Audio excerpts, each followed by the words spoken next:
你知唔知道你可能用咗好多冤枉錢嚟買陶瓷呢？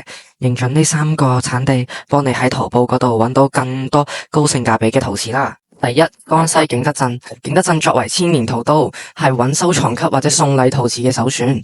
手工技藝登峰造極，景德鎮至今都係仲保留緊72道工序，每個工序都堅持緊手工拉坯、離坯、畫坯，確保每件作品都係獨一無二。釉彩工藝世界聞名，青花、粉彩、玲瓏瓷、顏色彩等技術係代表中國陶瓷最高水準，尤其係薄胎瓷、透光如瓷，被譽為瓷中貴寶。淘寶 search 景德鎮青花瓷，送禮超有 face 啊！第二，廣東潮州。廣東潮州作為中國日用瓷之都，餐具、茶具都好抵，係名副其實嘅性價比之王啦。潮州更擁有全球最大日用瓷生產基地，潮州陶瓷年產值超千億。此外，潮州電子陶瓷技術領先，陶瓷機體佔全球市場50%，廣泛用於手機同埋汽車電子。